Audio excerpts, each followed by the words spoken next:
أعوذ بالله من الشيطان الرجيم. بسم الله الرحمن الرحيم. واعلموا أن ما غنمتم من شيء فأن لله خمسه وللرسول ولذي القربى واليتامى والمساكين وابن السبيل إن كنتم آمنتم بالله وما أنزلنا على عبدنا يوم الفرقان يوم التقى الجمعان والله على كل شيء قدير. صدق الله العظيم. رب اشرح لي صدري ويسر لي أمري واحلل عقدة من لساني يفقهوا قولي رب زدني علما رب زدني علما رب زدني علما. آج ہم اللہ کے فضل سے 10ویں پارے کا خلاصہ پڑھ رہے ہیں.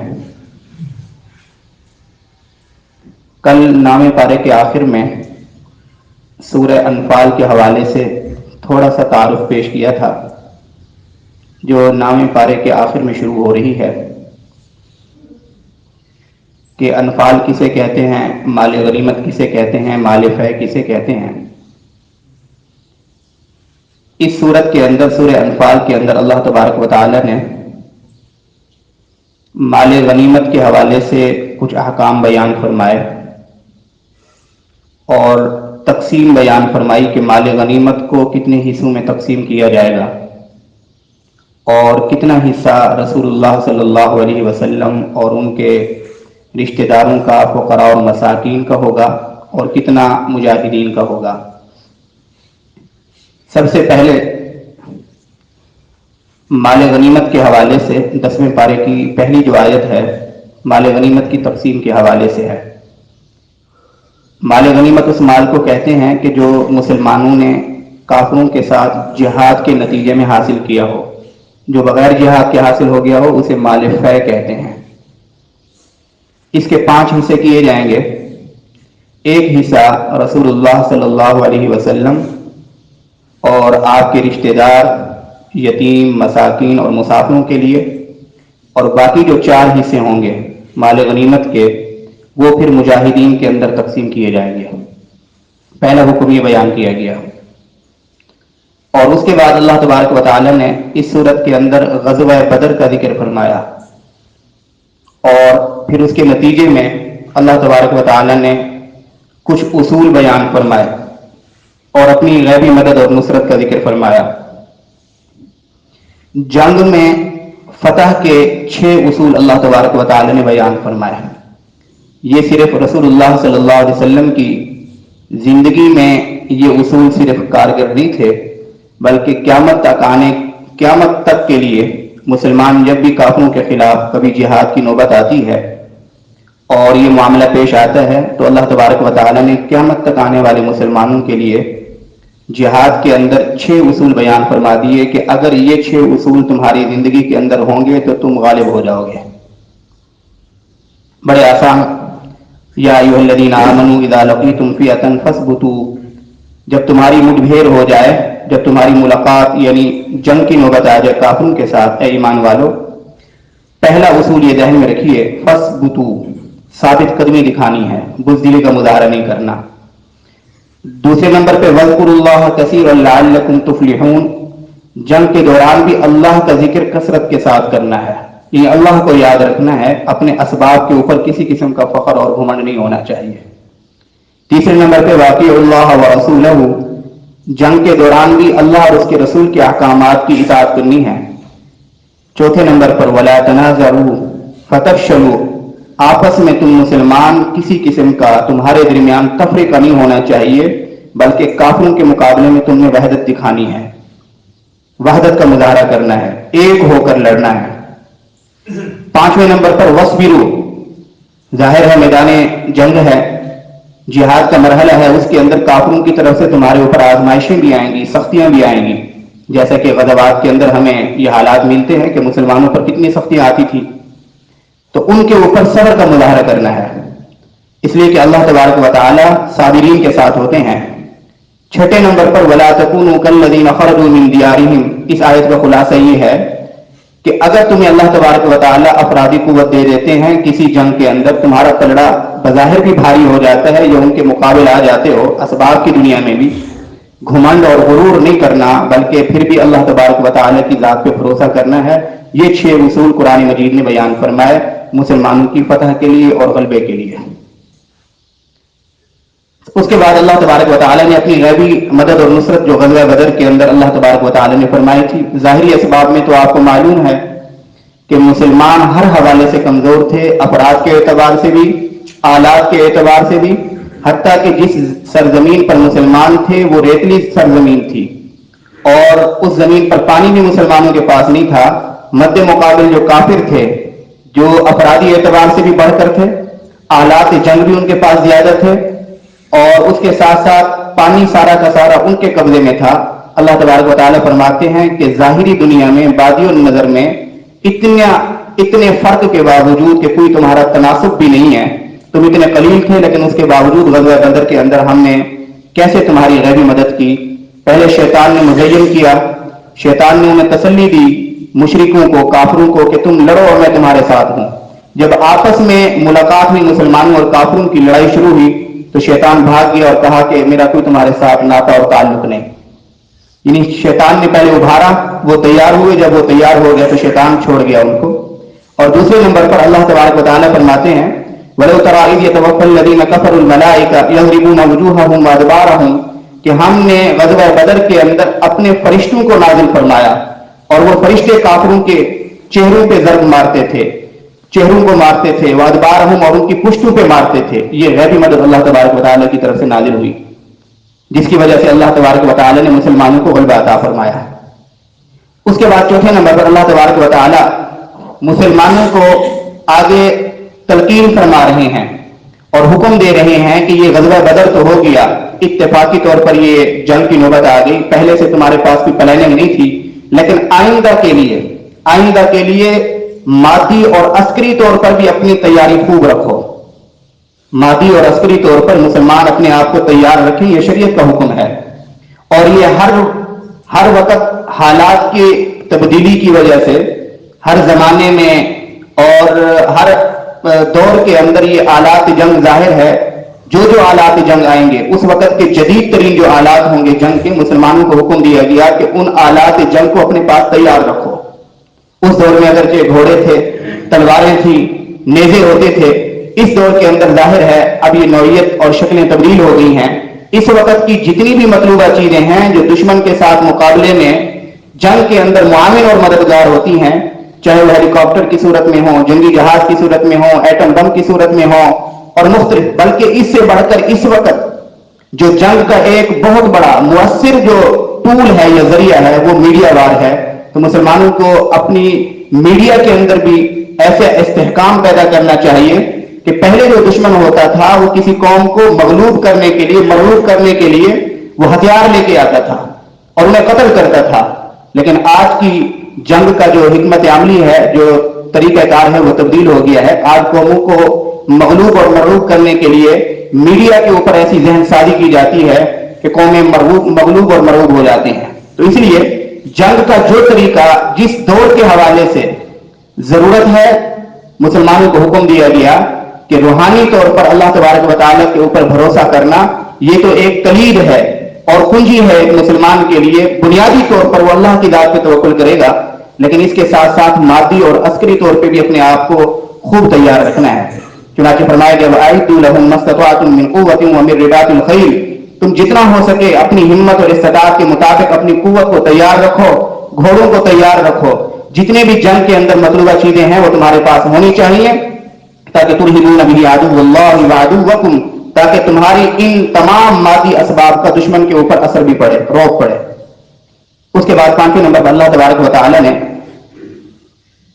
सुलह का हुक्म दिया कि अगर काफिर जो आपके साथ पहले बरसरे पेकार था, जंग के लिए आमादा था, अगर वो सुलह करना चाहता है, अगर उस सुलह के अंदर मुसलमानों की मसलहत हो, मुसलमानों का अमीर ये समझे कि इस सुलह के अंदर मसलहत है, हमें सुलह कर लेनी चाहिए, तो फिर तुम्हें सुलह कर लेनी चाहिए। इसे ये बात मालूम हुई कि जज्बा जिहाद का हरगिज़ ये मतलब नहीं है कि हर सूरत में दुश्मनों को मार के आना है। असल में मकसूद दीन के अंदर इलाए कलिमतुल्लाह है, दीन को सरबुलंद करना है। अगर दीन की सरबुलंदी बगैर जिहाद के हो रही है, सुलह के नतीजे में हो रही है, تو پھر اس صلح کو بھی تسلیم کر لیا جائے گا. لیکن اگر دشمن ایسے ہیں کہ جو صلح کے لیے آمادہ نہیں ہوتے بلکہ دین کے خلاف برسر پیکار ہیں اور ان کے خلاف قتال کرنے کی ہی ضرورت ہے، قتال کے علاوہ کوئی چارہ کار نہیں ہے، تو پھر اعلاء کلمت اللہ کے لیے قتال بھی کیا جائے گا، جہاد بھی کیا جائے گا. اس کے بعد چھٹے نمبر پر اللہ تبارک و تعالی نے جنگ بدر کے قیدیوں کا ذکر فرمایا. جنگ بدر کے اندر جو 70 لوگ قید ہوئے تھے، رسول اللہ صلی اللہ علیہ وسلم نے صحابہ سے مشورہ لیا کہ ان قیدیوں کے ساتھ کیا کرنا چاہیے. حضرت صدیق اکبر رضی اللہ عنہ اور ان کے کچھ رفقا تھے، ان کی رائے یہ تھی کہ ان قیدیوں کو رہا کر دینا چاہیے اور اس کے بدلے میں فدیہ لے لینا چاہیے. 2 فائدے ہیں. پہلا فائدہ تو یہ ہے کہ ہو سکتا ہے کہ جن قیدیوں کو ہم رہا کر رہے ہیں کل کلا یہ ایمان لے کے آ جائیں، اسلام قبول کر لیں. اور دوسرا یہ ہے کہ یہ فدیہ دیں گے تو مسلمان ویسے بھی معاشی طور پہ کمزور ہیں، جو فدیے کی رقم ہوگی مسلمانوں کی ضرورت کے لیے لگ جائے گی. یہ 2 وجوہات تھی جن کی بنیاد پر حضرت صدیق اکبر اور کچھ رفقا نے یہ مشورہ دیا کہ ان قیدیوں کو قتل نہ کیا جائے بلکہ کیا کیا جائے، فدیہ لے کے رہا کر دیا جائے. جبکہ حضرت فاروق اعظم رضی اللہ عنہ اور ان کے ساتھ کچھ رفقا تھے ان کی رائے یہ تھی کہ اللہ کے نبی ان قیدیوں کو قتل کر دیا جائے، اس لیے کہ قیدی ہوں گے تو دوبارہ جا کر ان کو اگر ہم رہا کریں گے دوبارہ جا کر یہ فتنہ برپا کر دیں گے. اس لیے میری رائے یہ ہے، حضرت فاروق اعظم نے فرمایا کہ ان کو قتل کر دیا جائے. رسول اللہ صلی اللہ علیہ وسلم کیونکہ رحمت للعالمین بن کے آئے تھے، رحمت اور شفقت کا غلبہ تھا، حضور علیہ الصلوۃ والسلام نے ان دونوں آراء میں سے حضرت صدیق اکبر رضی اللہ عنہ کی رائے کو ترجیح دی اور قیدیوں کو رہا کر دیا فدیہ لے کر. اس پہ اللہ تبارک و تعالی نے بڑے سخت انداز میں تنبیہ نازل فرمائی، کیونکہ اللہ تبارک و تعالی کی منشا وہ تھی جو حضرت فاروق اعظم جس کا اظہار کر رہے تھے. حضرت عمر فاروق رضی اللہ عنہ کو اللہ تبارک و تعالی نے جو امتیازی خصوصیات دی تھی ان میں ایک بہت بڑا وصف یہ تھا، ایک مرتبہ نہیں کئی مرتبہ بعض جگہوں پہ آیا ہے کہ تقریباً 18 مقامات ایسے، یعنی 20 کے لگ بھگ مقامات ایسے تھے کہ جہاں حضرت فاروق اعظم رضی اللہ عنہ نے اپنی رائے کا اظہار کیا. قرآن پاک کے اندر اللہ تبارک و تعالی نے بھی اس رائے کا اس قدر احترام فرمایا کہ ہماری منشا اور ہماری رائے بھی یہی ہے جو حضرت فاروق اعظم کی رائے ہے. اس پہ آپ دیکھیں کس قدر سخت تنبیہ، ما کان لنبی ان یکون له اسرى حتى يسكن في الارض، کہ کسی نبی کے شایان شان نہیں کہ وہ قیدیوں کو برقرار رکھے اپنے پاس اور ان کو زندہ چھوڑ دے ان کو، بلکہ ان کے خون سے زمین کو آلودہ کرنا چاہیے، کافروں کے خون سے. کیوں؟ اس لیے کہ یہ جہاد ہے، جہاد کا مقصد ہے فساد کو ختم کرنا. جب قیدیوں کو جو قیدی آپ کے پاس آئے ہیں آپ فدیہ لے کر ان کو آزاد کر رہے ہیں، دوبارہ یہ جا کر فساد شروع کریں گے، اس سے اچھا نہیں ہے کہ اس فساد کو یہاں ہی ختم کر دیا جائے، ان کو قتل کر دیا جائے. تريدون عرض الدنیا، بڑے سخت انداز میں اللہ تنبیہ فرما رہے ہیں کہ تم تھوڑی سی دنیا کی خاطر کہ یہ فدیہ دے دیں گے، تم نے ان کو رہا کر دیا، واللہ یرید الآخرہ، اللہ تو آخرت چاہتے ہیں تمہاری. بہرحال رسول اللہ صلی اللہ علیہ وسلم نے ارشاد فرمایا کہ اگر حضرت عمر رضی اللہ تعالی عنہ، حضور صلی اللہ علیہ وسلم نے ارشاد فرمایا کہ میں دیکھ رہا تھا کہ یہ جو مشاورت کے ساتھ یہ فیصلہ ہوا ہے، اللہ تبارک و تعالی نے اس کے اوپر اس قدر ناراضگی کا اظہار فرمایا، اس قدر ناراضگی کا اظہار فرمایا، میں دیکھ رہا تھا کہ عذاب قریب آ چکا تھا، اگر عذاب آ جاتا تھا تو فاروق اعظم کے علاوہ کوئی نہ بچتا. یعنی اس قدر اللہ تبارک و تعالی نے اپنی ناراضگی کا اظہار فرمایا. بہرحال اس کے اندر تنبیہ تھی، اس واقعے کے اندر میرے اور آپ کے لیے تعلیم تھی. اور اس کے بعد اللہ تبارک و تعالی نے اس قدر محبت اور شفقت کا اظہار فرمایا کہ اب جو تم نے فدیہ لیا ہے اس فدیے کو تم کھا سکتے ہو، یہ تمہارے لیے طیب مال ہے، عمدہ مال ہے. اس کے بعد سورہ توبہ شروع ہو رہی ہے. سورہ توبہ، اس سورت کے 3 نام ہیں. اس کو سورہ توبہ بھی کہا جاتا ہے، سورہ براءت بھی کہا جاتا ہے، اور سورہ فاضحہ ضاد کے ساتھ فاضحہ. توبہ اس لیے کہا جاتا ہے کہ اس کے اندر غزوہ تبوک کے اندر کچھ صحابہ نہیں جا سکے تھے اور پھر رسول اللہ صلی اللہ علیہ وسلم نے ان کے ساتھ ناراضگی کا اظہار فرمایا تھا. اس کے بعد ان لوگوں کی توبہ قبول ہوئی تھی. اس صورت کے اندر ان صحابہ کا واقعہ ہے، اس وجہ سے اس کو سورہ توبہ بھی کہا جاتا ہے. سورہ براءت اس کو اس لیے کہا جاتا ہے، براءت کا معنی بیزاری کا اظہار کرنا. اس صورت کے اندر مشرکین سے، اہل کتاب سے بیزاری کا اظہار کیا گیا ہے، براءت کا اظہار کیا گیا ہے کہ اب ان کی کسی بات پہ آپ نے یقین نہیں کرنا، بلکہ اب یہ جہاں کہیں بھی ملے ان کا قلعہ کما کر دیں اور ان کو قتل کر دیا جائے. اس لیے کہ یہ بار بار عہد کرنے کے باوجود توڑ چکے ہیں. اب اللہ تبارک و تعالیٰ کی منشا یہ ہے کہ یہ لوگ جو اپنے عہد پہ برقرار نہیں رہتے اب ان کو ہمیشہ کے لیے ختم کر دیا جائے. برات، بیزاری کا اظہار. इस वजह से इसको सूरह बरात भी कहा जाता है। तीसरे नंबर पर इसको सूरह फाजिहा, फाजिहा का माना होता है रुसवा करने वाली। इस सूरत के अंदर गज़वे के अंदर जो अहले ईमान गए थे, अहले ईमान तो चले गए थे, कुछ लोग अपनी निफाक की वजह से, जाहिरी तौर पर तो वो ईमान का दावा करते थे लेकिन हकीकतन मुनाफिक थे, वो लोग इस गज़वे के अंदर शरीक नहीं हुए थे। उन्होंने मुख्तलिफ किस्म के हीले बहाने बना दिए थे। अल्लाह तबारक व तआला ने उनके राज को फाश कर दिया कि ये मुनाफिक हैं, ये अहले ईमान नहीं है। उनके इस निफाक को जाहिर करके उनको रुसवा किया गया। इसलिए इस सूरत को सूरह फातिहा भी कहा जाता है, रुसवा और जलील करने वाली मुनाफिकीन को। इसके जो उमूमी मज़ामीन हैं वो ज़हन में रख लीजिए, बड़े अहम हैं। सूरह तौबा के उमूमी मज़ामीन के अंदर पहला जो मजमून है, इस सूरत के अंदर मुसलमानों और काफिरों के ताल्लुकात की नौइयत को 6 दर्जात में बयान किया गया है कि मुसलमान और काफिरों के ताल्लुकात किस तरह होने चाहिए और ये क़यामत तक के लिए रहनुमाई है। पहले नंबर पर तमाम मुसलमानों पर लाजिम है कि वो कुफार के अकायद से बरात का इजहार करें। कोई भी मुसलमान किसी काफिर के अकीदे के साथ आमादगी का इजहार नहीं कर सकता, बल्कि हर मुसलमान के ऊपर लाजिम है, हर दौर में लाजिम है कि वो काफिरों के अकायद से बेजारी का इजहार करे कि मेरा इस अकीदे के साथ कोई ताल्लुक नहीं है। नंबर 1। नंबर 2, अगर काफिरों के साथ कोई मुआहिदा किया गया है, कोई एग्रीमेंट किया गया है, तो उन मुआहिदात को पूरा किया जाए। नंबर 3, मुसलसल काफिरों को दीन हक की दावत दी जाए। नंबर 4, जो काफिर दीन हक की तरवीज में, इशाअत में और तबलीग के अंदर रुकावट बने हुए हैं, उनके साथ किताल किया जाए। नंबर 5, जो काफिर अमान मांगे मुसलमानों से, पनाह मांगे तो उन्हें पनाह दे दी जाए, उनके साथ किताल नहीं किया जाएगा। नंबर 6, अगर वो लड़ाई छोड़कर इस बात को पसंद कर लें कि हम मुसलमानों के जेर नगी रहना चाहते हैं, मुसलमानों के जेर नगी, और उनको अपना बड़ा तस्लीम करते हैं, उनकी रियासत को तस्लीम करते हैं, तो फिर उनके साथ किताल नहीं होगा, बल्कि फिर उनको अपने जेर नगी रखा जाएगा और उनकी जान और माल की हिफाजत भी उसी तरह की जाएगी जिस तरह मुसलमान की जान और माल मुहतरम होते हैं। ये 6 दर्जात मुसलमानों और काफिरों के ताल्लुकात की नौइयत को बयान करने के लिए इस सूरत का मैंने आपको खुलासा बता दिया है। अब ज़ाहिर आयत पढ़ने की जरूरत नहीं है, ये खुलासा है। ये तो था पहला मजमून। दूसरा मजमून इस सूरत के अंदर जिहाद की अहमियत बयान की गई। अल्लाह तबारक व तआला ने जिहाद की अहमियत को बयान किया कि तुम जिहाद के लिए तुम्हें किसी किस्म का बोझ महसूस नहीं करना चाहिए। ईमान वालों, जब भी तुम्हें जिहाद के लिए हुक्म दिया जाए तो तुम निकल पड़ो। तुम्हें अपने माल जायदाद का और जिंदगी का किसी किस्म का इस हवाले से कोई रुकावट नहीं आनी चाहिए कि हम जाकर शहीद हो जाएंगे, हम जान से हाथ धो बैठेंगे, हमारे बीवी बच्चों का क्या होगा।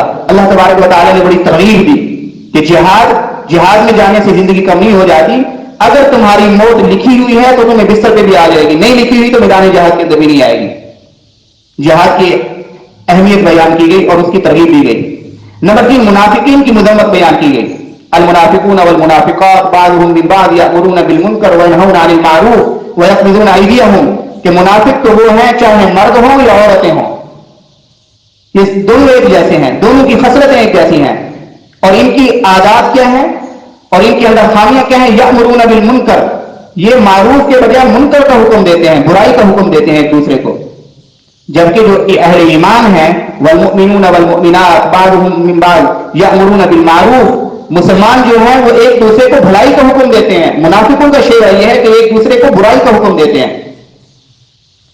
व यनहौना अनिल मारूफ, और मारूफ से अच्छे कामों से रोकते हैं। वयक़बिज़ूना अयदियहुम, अपने हाथों को बांध के रखते हैं, बंद करके रखते हैं, यानी बुखल का मुजाहरा करते हैं, बखील हैं। जबकि इसके मुकाबले में जो अहले ईमान है वो भलाई का हुक्म देते हैं, बुरे कामों से रोकते हैं, नमाज कायम करते हैं, वयुतूना ज़कात, और ज़कात अदा करते हैं, अल्लाह के रास्ते में खर्च करते हैं।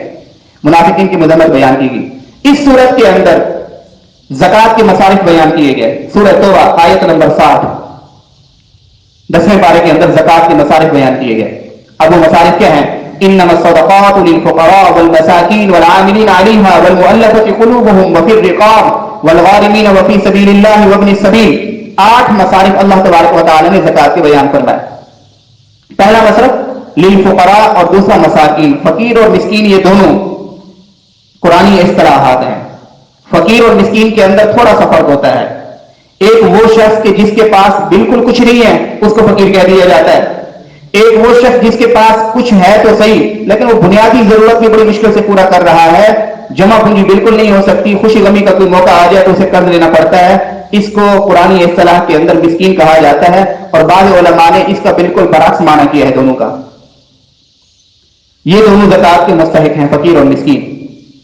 انما الصدقات للفقراء والمساکین والعاملین علیہا، وہ لوگ جو اسلامی ریاست کے اندر، اسلامی حکومت کے اندر جہاں نظام زکات قائم ہوتا ہے، جیسے ریاست مدینہ میں تھا، دور صدیقی میں تھا، دور فاروقی میں تھا، کہ ریاست کی ذمہ داری ہوتی تھی کہ وہ لوگوں سے زکات وصول کرتی تھی۔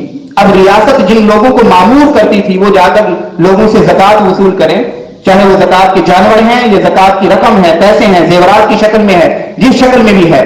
اب جو لوگ جا کر زکات وصول کرتے تھے وہ ظاہر مامور تھے، سارا دن یہی کام کرتے تھے، ان کا کوئی اور کام نہیں ہوتا تھا، ان کو بھی زکات دی جائے گی، وہ بھی ایک مصرف ہے، اسلامی حکومت ان کو بھی زکات دے گی۔ والعاملین علیہا والمؤلفۃ قلوبہم، چوتھا مصرف، والمؤلفۃ قلوبہم، تالیف قلب کے لیے، ایسے لوگ جو نئے نئے مسلمان ہوئے ہیں، اگرچہ مالدار ہوں لیکن لگ یہ رہا ہو کہ یہ دوبارہ مال کی محبت میں کہیں واپس نہ چلے جائیں، اسلام چھوڑ کے نہ چلے جائیں، تالیف قلب کے لیے ان کی بھی مدد کی جائے گی۔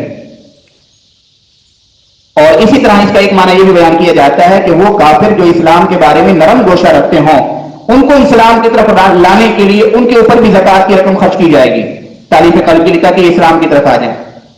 لیکن اس پہ تقریباً فقہائے کرام کا اتفاق ہو چکا ہے، امام ابو حنیفہ رحمۃ اللہ علیہ، امام مالک، امام احمد بن حنبل حضرات، یہ سارے حضرات، کہ یہ جو تالیف قلب والا مصرف ہے یہ ختم ہو چکا ہے، دور فاروقی کے اندر ختم ہو گیا تھا۔ حضرت عمر فاروق رضی اللہ تعالیٰ نے فرمایا تھا کہ اب اسلام کمزور نہیں رہا، الحمدللہ اسلام کے اندر لوگ جوک در جوک داخل ہو چکے ہیں، اب اسلام کے اندر افرادی قلت نہیں ہے، اللہ نے اسلام کو تقویت بخشی ہے، غلبہ بخشا ہے، اب ہمیں تالیف قلب کی ضرورت نہیں ہے۔ یہ تالیف قلب والا مصرف اس وقت تھا جب اسلام کمزور تھا۔ چار مصرف ہو گئے۔ وفر رقاب، پانچواں مصرف، رقاب کہتے ہیں غلام کو، کسی غلام کو آزاد کرنے کے لیے زکات کی رقم دی جا سکتی ہے، یہ اس وقت کا مصرف تھا جب غلام ہوتے تھے، تاکہ یہ رقم دے کے غلام کو آزاد کرا دیا جائے۔ چھٹے نمبر پر والغارمین، وہ لوگ جو مقروض ہیں لوگ، ان کو قرض سے نجات دلانے کے لیے زکات کی رقم ان کو بھی دی جائے گی، یہ ایک مصرف ہے۔ اگرچہ کوئی بندہ اپنے ذاتی مکان میں رہ رہا ہو، اس کے پاس ذاتی طور پہ گاڑی بھی ہو ذاتی ضرورت کے لیے، لیکن وہ اس قدر مقروض ہو چکا ہے، اور یہ بات بھی ذہن میں رکھیے کہ اس نے قرضہ بھی کسی ضرورت کے لیے لیا ہے۔ علماء نے یا فقہاء کرام نے لکھا ہے کہ اگر کسی بندے نے قرضہ لیا ہے عیاشی کے کاموں کے لیے، فضول خرچوں کے لیے، لایانی کاموں کے لیے، تو اس مقروض کو زکات نہیں دی جائے گی کہ یہ اس سے قرضہ اتارے، بلکہ اس مقروض کو زکات کی رقم دی جائے گی جس نے کسی ذاتی ضرورت کے لیے، بیٹی کی شادی کے لیے، بچوں کی تعلیم کے لیے، کوئی جو ضرورت ہوتی ہے، ضرورت کے لیے یا کسی بیماری کے لیے اس نے رقم لی، اور اب حالات ایسے ہیں کہ وہ رقم اتارنے پر قادر نہیں ہے، حالات ایسے ہیں تو اس کو بھی زکات کی رقم دی جائے گی، وہ بھی زکات کا ایک مصرف ہے۔ وفی سبیل اللہ، اور اللہ کے راستے میں جو لوگ نکلے ہوئے ہیں، چاہے جہاد میں ہیں، مدارس میں ہیں، دین کا علم حاصل کر رہے ہیں، یہ بہترین مصرف ہے، سب سے بہترین۔ اس کے اندر دو، ایک تو آپ کو زکات نکالنے کا ثواب، اور دوسرا دین کی آپ اعانت کر رہے ہیں، مدد کر رہے ہیں کہ یہ لوگ سارے کے سارے دین حاصل کر رہے ہیں، یہ جہاد کے لیے نکلے ہوئے ہیں، اللہ کے راستے میں نکلے ہوئے ہیں، دوسرا ثواب بھی ملے گا۔ وہ اپنی سبیل، آٹھواں مصرف کی مسافر ایسا ہے جو اپنے گھر میں، اپنے مقام پہ تو وہ زکات کا مستحق نہیں تھا، لیکن اب سفر میں آیا ہے، اور سفر اس وقت ظاہر ہے کوئی موبائل فون نہیں ہوتا تھا، سفر کے اندر 2-2 3-3 مہینے لگ جاتے تھے، یہاں اس کے پاس زاد راہ ختم ہو گیا ہے، تو اب اس شخص کو بھی اس کی ضرورت کی تکمیل کے لیے، پورا کرنے کے لیے زکات کی رقم دی جائے گی۔ یہ 8 مصارف قرآن پاک نے بیان کیے، اس کے علاوہ کوئی نواں مصرف کوئی نہیں ہے، یہ بات ذہن میں رکھیے۔ اس کے بعد اللہ تبارک و تعالیٰ نے زکات نہ دینے والوں کی قرآن پاک کے اندر ان کا انجام بیان کیا ہے، جن کے پاس مالی حیثیت ہوتی ہے اس کے باوجود وہ لوگ زکات ادا نہیں کرتے، کل قیامت کے دن ان کے ساتھ کیا حشر ہوگا۔ اللہ تبارک و تعالیٰ فرماتے ہیں والذین یکنزون الذهب والفضة ولا ينفقونها في سبیل اللہ فبشرهم بعذاب علیم، وہ لوگ جو سونے اور چاندی کو، مال و دولت کو خزانے کے طور پر جمع کرتے ہیں، سنبھال کے رکھتے ہیں، اور ان کا جو حق ہے وہ حق پورا نہیں کرتے زکات کی مد میں، انفاق کی مد میں، فبشرهم بعذاب علیم، اے پیغمبر آپ انہیں دردناک عذاب کی خوشخبری دے دیجئے۔ یوم یحمى علیہا فی نار جہنم، جس دن ان کی پیشانیوں کو داغا جائے گا جہنم کے اندر، فتقوی بہا جباہہم وجنوبہم، اور ان کے پہلوؤں کو داغا جائے گا، وظہورہم، اور ان کی پیٹھوں کو داغا جائے گا۔ اور کہا جائے हाज़ा मा कनज़्तुम लिअन्फुसिकुम फ़ज़ूक़ू मा कुन्तुम तकनिज़ून, ये तुम्हारी पेशानियां और तुम्हारे पहलू और तुम्हारे पीठ इसलिए हम दाग रहे हैं कि तुम दुनिया के अंदर माल को जमा करके रखते थे, अल्लाह के रास्ते में माल खर्च नहीं करते थे। उलमा ने लिखा है कि ये जिस्म के अंदर इन 3 आज़ा को इसलिए दागा जाएगा। पहले नंबर पर जिक्र है पेशानी का। जब कोई जरूरतमंद किसी साहिब हैसियत से सवाल करता है कि मेरी जरूरत पूरी की जाए और वो साहिब हैसियत बखील होता है, देना नहीं चाहता, तो सबसे पहले उसकी पेशानी के ऊपर तेवर आते हैं, उसे बुरा लगता है कि इसने क्यों मांगा है, इसलिए पहले नंबर पर इसको दागा जाएगा पेशानी को। फिर अगर वो दोबारा सवाल कर रहा है, उसने अपनी दोबारा जरूरत रख दी है, तो अब मुंह फेर लेता है। जैसे ही मुंह फेरेगा तो उसका पहलू उसकी जानिब हो जाएगा, उसकी तरफ पहलू कर लेगा, इसलिए पहलू को भी दागा जाएगा। फिर भी अगर वो सवाल करता है, हकीकी मानों में जरूरतमंद है और जिससे सवाल किया जा रहा है वो बखील है, पैसे की मोहब्बत के अंदर गिरफ्तार है और वो पीठ दिखा के चला जाता है, इसलिए उसकी पीठ को भी दागा जाएगा जहन्नम के अंदर। अल्लाह तबारक व तआला हम सबकी हिफाजत फरमाए। और फिर अल्लाह तबारक व तआला ने एक और उसूल बयान फरमाया, ये मुझे और आपको हर वक्त ज़हन में रखना चाहिए।